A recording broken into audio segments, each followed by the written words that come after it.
இப்போது அனைத்தும் நானேன்னா நான் தான் எல்லாமே. என்னை பொறுத்த வரைக்கும் நான் தானே எல்லாமே. நான் தூங்கிட்டு இருந்தேன்னா உங்கள் யாரையும் பார்க்க முடியாது. நான் முழிச்சிட்டு இருந்தால் தான் எல்லாரையும் பார்க்க முடியும். இந்த உலகமும் எனக்கு உண்மையாக இருக்கும். ஆனால் நான் தூங்கிட்டு இருந்தால் எதுவுமே கிடையாது. அப்போது தூக்கத்திலிருந்து விழித்த நான் எல்லாவற்றையும் பார்க்கிறேன். ஸோ அந்த நான் என்பது பகவத்கீதையில் சொன்ன கிருஷ்ணன் சொன்ன நான் உண்மையாக இருக்குது. இப்போ இந்த நான் என்ன பண்ணுது?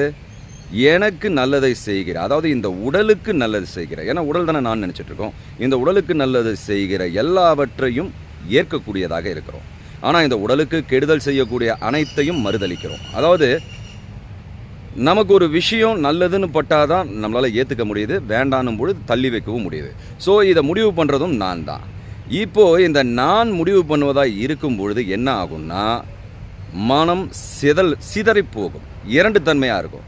அந்த இரண்டு தன்மையில் இருக்கிற மனம் முழுமையாகாது. முழுமையாகாத மனம், முழு உணர்வோடு இல்லாத மனம் நிச்சயமாக நான் என்கிற அந்த பின்னத்தில் அடிபட்டு போகும். அதனால தான் இருந்தா ஆன்மீகத்தை உங்களுக்கு சொல்கிற மாதிரி, அதாவது புரிகிற மாதிரி நான் சொல்லியிருந்தால் புதுசாக பார்க்குறவங்க இந்த வீடியோவை சப்ஸ்கிரைப் பண்ணிக்கங்க, லைக் பண்ண மறந்துடாதீங்க. நன்றி, வணக்கம், ஜெய் ஹிந்த்.